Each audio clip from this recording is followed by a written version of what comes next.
Hello folks and welcome back to Medieval Total War. I'm Kinda Stip and this is going to be part 3 of my Almohads Army Comps tutorial, and before I get started on showing you my tier 4 and tier 5 army comps for the Almohads, I wanted to sort of do a recap and show you how we got here, and more so, a more accurate way of describing what I'm trying to do here is kind of a redo. I wasn't really happy with the way that I demonstrated the way that my tier 1 and tier 2 and tier 3 army comps are supposed to work on the battlefield, so I wanted to kind of go over these again and show you all like easier ways to use these armies. The thing is that when I show you guys these army comps, it's never intended to be like a way of showing you something that is unattainable. I want you to see how units can be used. In this case, the naphtha thrower is like a really cool unit that is underutilized, and it can be used in battle. Same thing with like javelins, you know, they can be tricky. And I know that for a lot of strategy gamers, when you fight these battles, it's very tempting to fall into the same pattern, really. You know, spears in the front, archers in the back, cav on the flanks, and just rinse, wash, repeat, and just do the same thing over and over again. And I understand that any deviation from that kind of involves, well, learning like a new way to play, which can be tricky. And I'm never trying to show you things as in like, this takes a lot of work. And I don't think so. I'm trying to show you something that's like broken down into very simple groupings so that you have less micro to do on the battlefield. And you just have to pay attention to the positioning of your groups and make sure you get the right matchups. And mostly the army comp, if it's done correctly, and you know, that's, you know, my job in this case, it's supposed to be kind of doing the job for you as long as you position it correctly.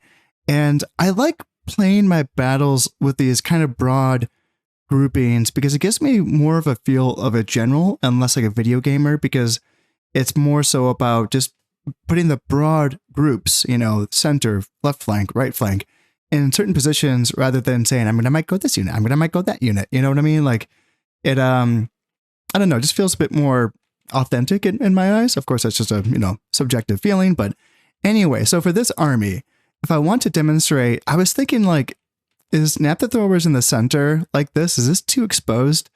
And if I'm going up against either a tier 1 Catholic army or in general an army, this could even be used, you know, a little bit later if you wanted to do something like this.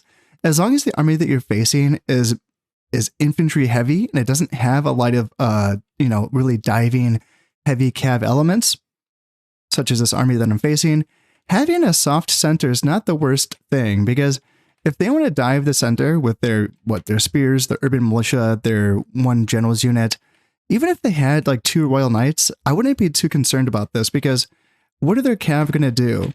Naphtha throwers have decent armor, and maybe they even might get a grenade toss off before the charge hits home. And then what? The diving element from the enemy army is going to be facing javelins from 3 units of Maraboutine infantry. That's not a good position for them to be in. So in many cases, well, at least in the, you know, situations where I've tested this, the enemy doesn't want to dive this, and they kind of leaves this pocket open, which then allows your naphtha throwers to get in on the flanks of the units. Oops, I didn't mean to... Am I still paused? Yeah, I'm still paused. Okay, I don't know. We had a little sound cue there. Okay, yeah, interesting. But naphtha throwers can still throw grenades on the flanks of any units that are engaging your Nubians, as long as you have a pocket here, which the javelins might give you that pocket, right? And even if the javelins aren't enough, you still have the Saharan cav, which can dive on in and be kind of like a sweeper unit that can kind of protect your backfield. And if anyone wants to get around their flanks, they can also peel off in that direction as well and take care of your flanks and just kind of protect them. And maybe your general can be the sweeper unit. Either or, that's, I think, just an easier way to demonstrate how this army can be used. So just to show you, grouping 1 is going to be just the 2 napthas, and that's it. So that's grouping 1. Grouping 2 is going to be the spears with archers behind. You can do the hotkey of 4. 4 is going to put spears in front, archers in the back. And then same thing with group 3. I always do center of group 1, left flank group 2, right flank group 3. That's how I always do it. And then reserves typically are going to be group 4 in this case, the Maraboutine. And then group 5 in this case is going to be my cav and my general. So that's a pretty simple way to use this tier 1 army. and I'm not going to fight the battle. I just wanted to show you guys just a better way that this can make sense. So now I'm going to show you my tier 2. With my revised version of a tier 2 army, I've decided that I really needed to lean more heavily into the Almohad Urban Militia. This unit really is the carry unit for the Almohads. It's a sword unit that just really does, you know, it holds the line, it cuts through enemy units. It really does a lot of things for you. And even though you don't want it to be charged by cavalry, again, you're typically not going to be facing the heaviest cavalry at this stage of the campaign. And I also like to screen this unit with the Berber camels. Cavalry shouldn't want to charge camels. Now, the heavier stuff can do that, and they can, you know, do well against it. But really, if Cav's going to charge into my camels and my camels do retreat through, and then the Cav gets interrupted, maybe they don't get their charge bonus off against my Almohad Urban Militia, even better for these guys. They can start chopping their way through. And then there is spear support nearby. Now, Cav typically will try to avoid this and maybe try to go around it, but then the archers will be shooting it the entire way as it's making this all, you know, the long way around the formation. And then I'm going to be doing a bit of a refused flank with my Saharan Cav and my general right here. They, of course, can pinch in and support the Almohad Urban Militia, or they can even swing around and support the spears on this side as well. The Almohads can absolutely carry. They just need a little bit of help, in this case, from some Berber camels to sort of screen them to make sure that they're not taking the full brunt of any cavalry charges. So, just to clarify, for this army comp, I like to have my Almohad Urban Militia front line in Group 1, and then Group 2 is going to be my spears and my desert archers. Group 3 is going to be my Berber camels, and then Group 4 is going to be my Saharan Cav and my Ghulam bodyguards. Now, with my initial tier 3 army comp that I did show in my previous video, I was very unsatisfied by the fact that I wasn't able to get any crossbows in that army list, so I wanted to sort of rectify that and get some crossbows in here. Now, I needed to change things just because I know crossbows, they just aren't that effective, but I really wanted to get them in.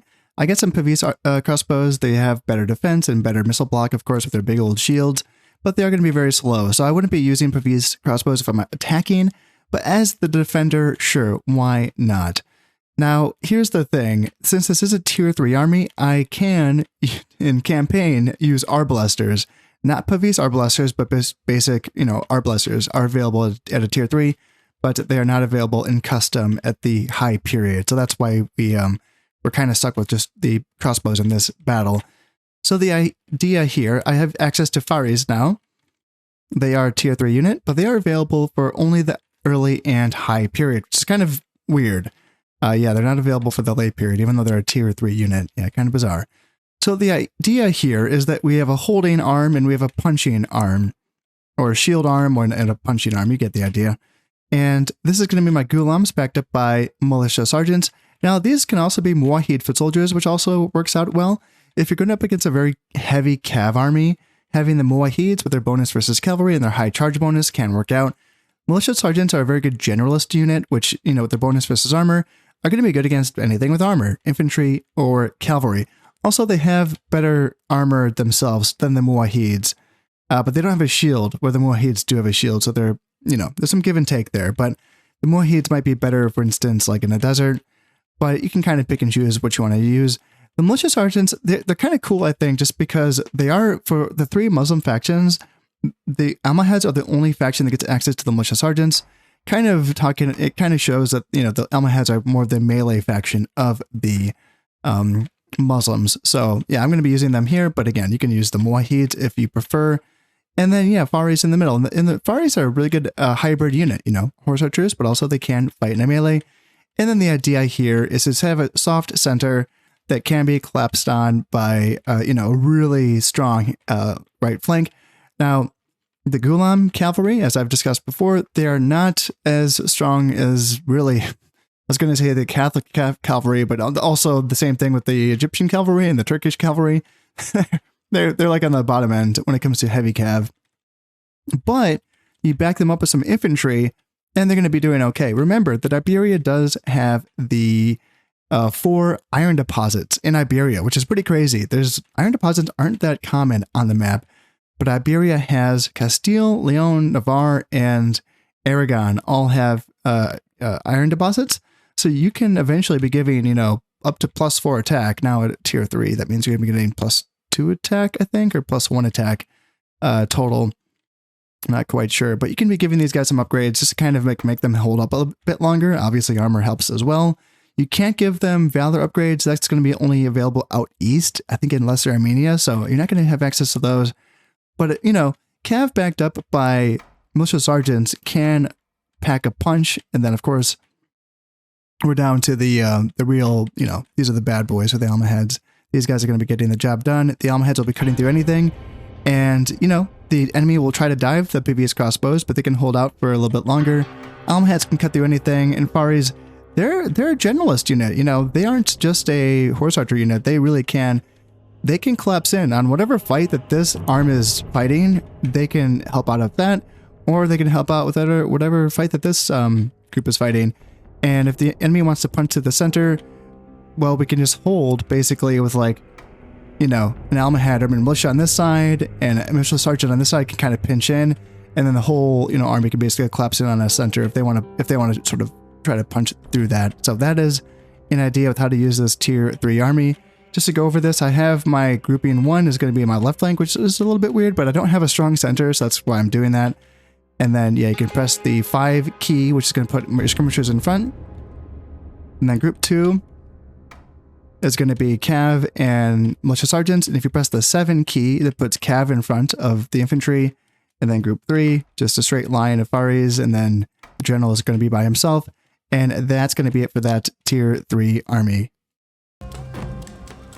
Now, here we are with my tier 4 Almohads army composition. And it's very similar to my tier 3. Let me just pause it here for a second here. And you will notice that the only change that I made was that I switched out my Militia Sergeants for my Ghazi Infantry. Now, just to be clear here, all of these units, the Ghazi Infantry, the Militia Sergeant, you know, the Almohad Urban Militia, these are all available at tier 2. It's just that, you know, they're useful in different amounts at different stages of the campaign. Now, as the all the armies in the map sort of tech up and they get more armor, the more useful that high, you know, bonus versus armor attack units are going to have. And Ghazi Infantry have an insane attack stat. They're basically like the Nodachi Samurai in Shogun 1. They have super high morale. Now they die fast. They have like no armor, no defense stats. They're just really, these zealots, you know, that's what they're like these Ghazi, you know, that's what, you know, that's kind of what the Ghazis were, right? And in this case, I'm going to be using, so the army comp is very similar to my last army comp, but as you can see, the formation's different. Instead of having all my Almohad Urban Militia and my Pavis crossbows all grouped up in one group, I have them split off. So I have one crossbow and 2 Almohad Urban Militia on either flank, and then the center is going to be held by the Faris and the Ghazi Infantry. Now again, anyone who wants to charge the center is going to be getting a really rude welcoming from these Ghazi Infantry, which again, high morale. They will die fast, but like they're not going to break. So that's very nice, and that's going to allow either the Ghulam Cav to charge on in, or the Almohads to kind of collapse on in as well. There's a lot that can happen here. So I'm going to be keeping my Cav in this army comp, in this setup here. I'm going to be playing defensively with them. I'm not going to be having them out in the wings, you know, ready to attack on in. I'm going to be playing defensively and just using them kind of as a sleeper, or it's not a sleeper, but a sweeper element. Again, the Almohad Cav isn't great, so you don't want to be playing too aggressively with them unless you have a dedicated support piece, like I did with my last army, you know, right? With my Militia Sergeants that were set up right there to rush on in after the Ghulam Cav charged on in. But this is also really, you know, this is useful. So, oh, also, I wanted to talk about this for a second, just because, so this is my tier 4, right? And I had to decide, so for the custom battles, you know, it's broken up into early game, high period, and late period. And the way they pick what units are available aren't up to me. So there's some weird choices, right? And here's the thing. So for the high period, the only crossbows that are available are the crossbows and the Pavis crossbows, not the arbalesters. So to tier 4, not only are arbalesters available, but also the Pavis arbalesters are available at a tier 4. Why am I not using them then? Well, I selected the high period. Why am I doing that? Well, Faris are only available in the early period and the high period. So it's kind of, it's a little bit controversial whether or not they'd be available at this point for you. Now, you of course can just train a bunch of them during the early period and high period, and you can have a bunch of faries available to you for the rest of the campaign. If you started off playing as the early campaign, you can just train up as many faries as you want, and you'll never run out of them.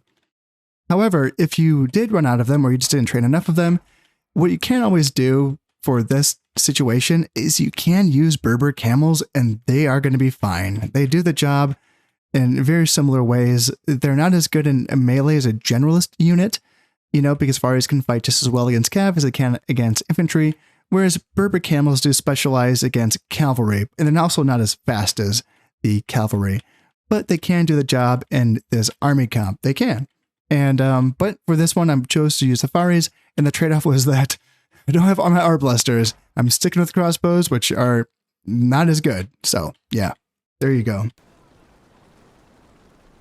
We are facing off against the Egyptians, and right off the bat, my faries and my crossbows can start shooting down these Mamluk horse archers on this side. And what do we have on that side? Khwarezmian cavalry. It's a very heavily armored cav unit. I'd like to get my Ghazis into them actually. And then we have 2 Khwarezmians down the center as well. Okay. And then Nizaris, that is their archer unit. And then Abyssinians, that is their axe unit. So, I'm very tempted actually to get a Ghazi out here. Just because it's a hard counter. And I'll actually degroup him as well, just to make sure that I don't get things mixed up here. Because yeah, I would like these 2 Ghazis facing off against those 2 Khwarezmians. Yeah, that would be ideal. And these guys are on skirmish mode? Yes, they are. Perfect. And yeah, that's looking okay. So crossbows are shooting on in. And faries are shooting on in. Abyssinians. Yeah, we did some good damage against the Abyssinians. They have light armor, so yeah, we're able to do okay against them. And the Khwarezmians, yeah, we're waiting for you guys. We are waiting for you. And I would like them... I would prefer them to go on in before the Abyssinians, but no, they're being smart about it. So, good on them. Good on them. Let's see, these are the Muwahid foot soldiers on this side. And yeah, my Almohads can just chew through them, so we're going to have no issues there. It's tempting to charge out, in fact, but then the Khwarezmians are going to hit me. So I have to keep an eye on that. I feel like this is a winning flank for us. I feel like it. And it looks like we're winning the skirmish battle as well. So I'm fine with keeping my faries in front. They're not taking that much damage, really. So, are they focusing on other parts of us?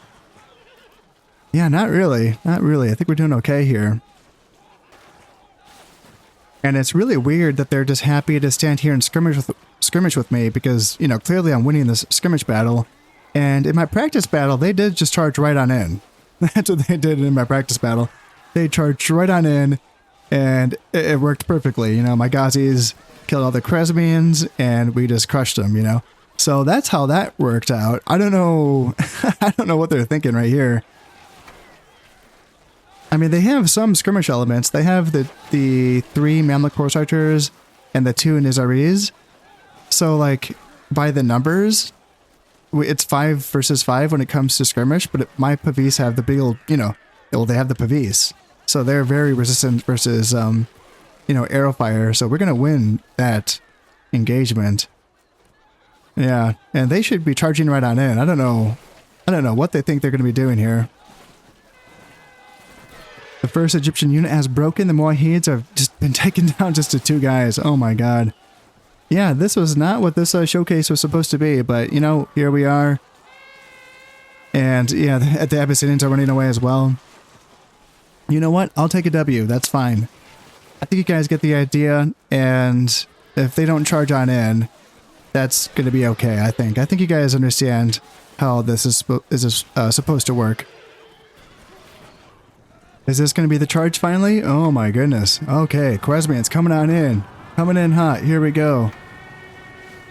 So let's countercharge here, and then let's get Ghulams up the gap here. Faris. And go there, and yeah, that's going to be a quick break. So let's go here, and then Faris. Let's make sure that you are off of skirmish mode, and then you can charge on in as well. And then on that side as well, charge on in. Let's start chasing down their Mamluk horse archers as well. Crossbows can keep shooting on in, and you can keep shooting on in. And that's going to be it. So this battle is probably going to be the most kills you've ever seen on a crossbow unit, because yeah, my crossbows actually did, you know, we made fun of them. We talked shit, or at least I was talking shit, and yeah, they actually were my best unit in this game by far. And yeah, look at that.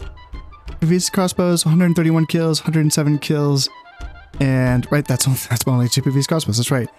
And the Fieries did all the rest of the work. So, yep, sorry that wasn't much of a showcase, but there you go. There you have it. That's the idea, or you know, that's one of the ideas. And now let's go into my tier 5, and that's going to be a fun one, I hope. Now, I am very excited to showcase my tier 5 army for the Almohads. Even though they only get one special unit, I mean, they get artillery, you know, that's something that they get in tier 5. I think that's it. I think that's the only stuff that they get is like artillery, and then this special unit, the Hashishin, which is so cool. I love these units. They are very reminiscent of the Battlefield Ninjas in Shogun 1, and that's a unit that I like using as well in that game for the Imagawa clan specifically, because they have the kind of that ninja theme going on for them. And I do have a pretty fun army comp that does work well for the Imagawa, and so this is basically kind of like a copy paste. I mean, it's, you know, it's the Medieval 1 version of my Imagawa army comp, and I think it works pretty well. And here's the thing, the Almohads, they just don't tech up well. You know, they don't get on that same top tier level as the other factions.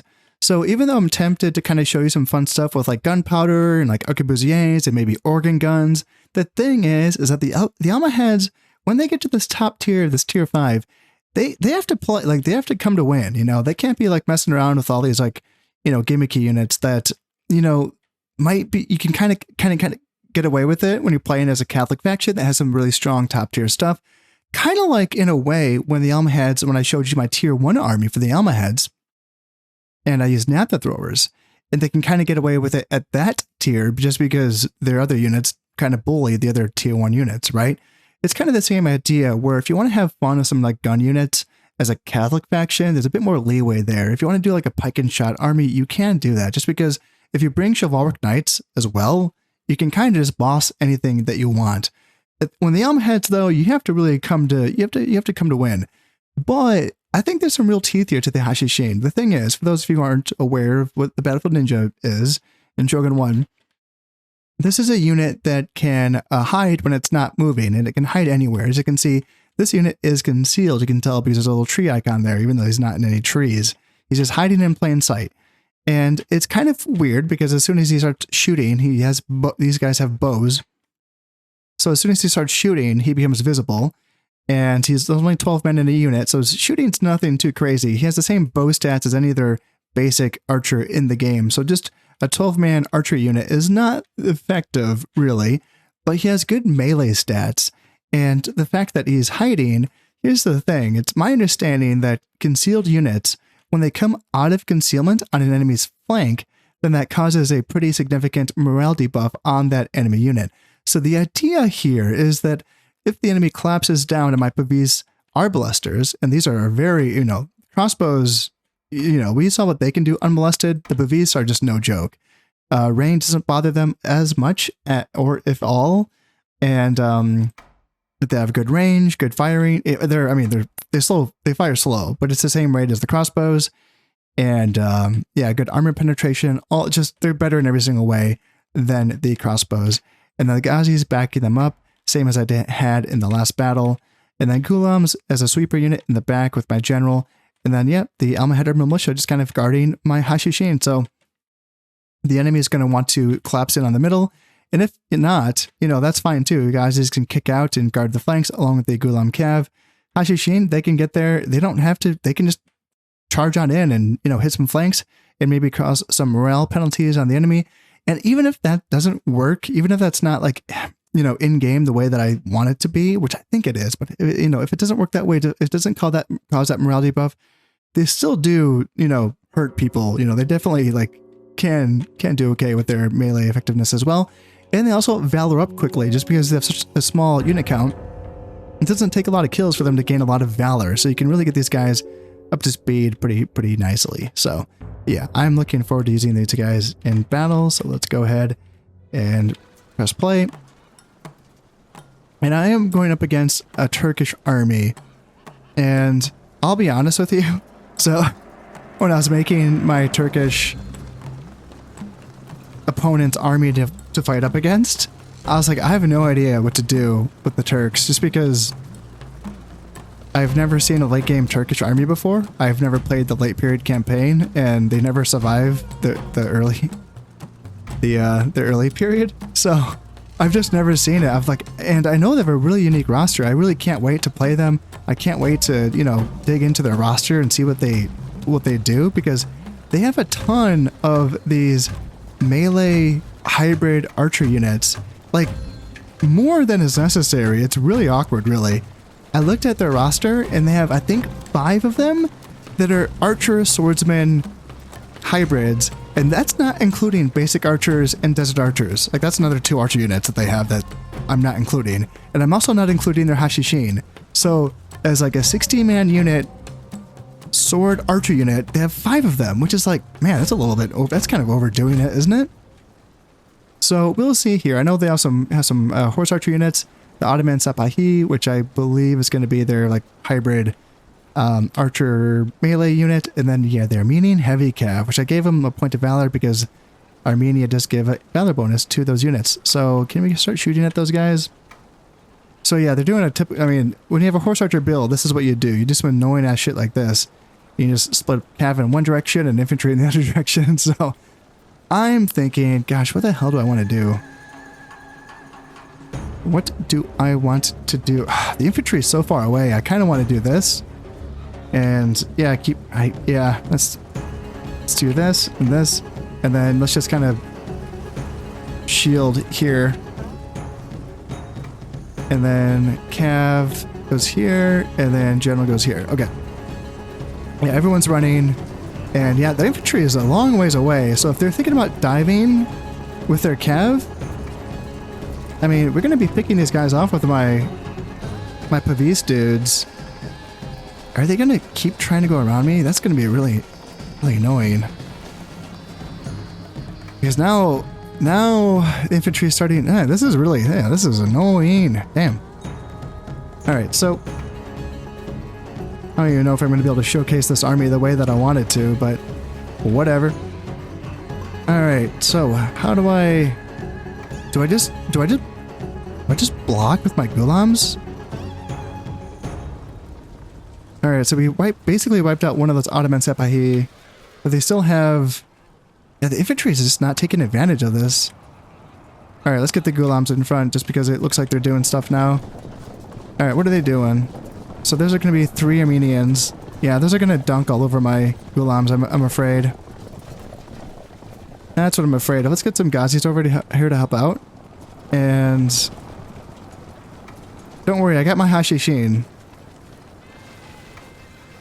Yeah, I got my Hashishin. Oh god, okay, the infantry's getting closer. Yeah, the infantry is getting closer. I feel like I need to get my frickin'... I think I need to get, like, do this. And then do this, and you guys all have to run, and then just do, yeah, something like this. Super awkward, goddamn. Alright, let's do that, let's do that. And, yeah, we just have to face off and play it like this. Okay. Man. So I have to play it like this now? This is a mess. Alright. Cool. Alright, so I don't even know how I'm gonna do this. I'm like lost right now. I don't know. What am I gonna do? I mean, if they want to charge me there, and okay, let's get a counter charge. Yeah, I think counter charge. Let's hold with my Almohad urban militia just because they can take that charge when they're... Now let's charge in with my Hashishin. And let's put you guys on engage at will and charge on in. And what's happening up here? Stuff's happening. All right, let's go Gazis. Let's go Gazis. And this Ghazi on this side can come up here and help out because that dude's winning, I think. Yeah, let's help out against those Armenians on that side. And how are we doing? Are we winning? Winning? Tell me I'm winning. Oh, Hashishin, please get in. Please, please, please. And yeah, you need to get in as well. Almohads, chop, chop, chop. Get in. It looks like we're routing the Ottoman Sipahis on that side. Yeah, my general's pretty tangled up here, which makes me very afraid. All right, shoot into the Janissaries on that side. And Muwahids, yep. All right, Almohads, get in here, please, and get into the flanks of those guys right there.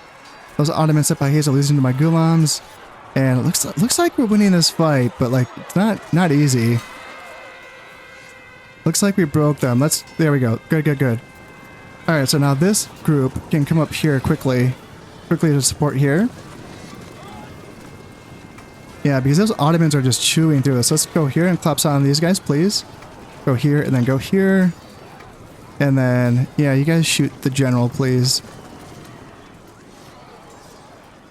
Okay, Jesus, that was not easy. That's not the way that I intended to show this army, but you know what? That's okay. It's fine. It's okay. All right, Hashishi, what the hell are you doing? In fact, this is actually a good point. You can actually go. You can use your bow now, and you can shoot. Yeah. Yeah, let's go. So we just have the Janissary archers left, and the general unit, basically, I think is all that's left. Do I have any cav that survived, other than my general? Yeah, those Gulams are chasing down some units, and then... What about my... Yeah, that Gulam got chased off. Where are you guys? Okay, so I have another Gulam that's left. And it looks like their general's running away. Perfect. And that's going to do it. So how did we do here? I'm really curious about the Hashishin. Yeah, that unit got 2 points of valor, and they got 15 kills, and that Hashishin got 21 kills. So yep, not bad. And then, yeah, Gulam Cav, 16 and 29. Pavis Arblasters, 39, 37, 46. Ghazi Infantry, 55, 55, and 11. Yeah, those two units did work. And Almohad Urban Militia obviously just carried the day. 46, 39, 29, just tanks, 19 kills. And Hashishin and Gulam Cav got 19. Yeah, not bad. Yeah, that Turkish army really did, they stretched me out. They did not make that easy. But that's going to be it for my Almohad army composition tutorials. That was fun. I'm glad that I spent the time on that. And I'm glad that I went back on over those other earlier tiers, just because I was hard to sleep at night. I just wasn't satisfied with the way that I had, demonstrated those other ones. So that's going to be it for this video, and coming up next is going to be the Aragonese. So I'm looking forward to that, and I hope you are as well. See you then. So far, this has been Concept playing Medieval Total War. Thank you very much, and goodbye.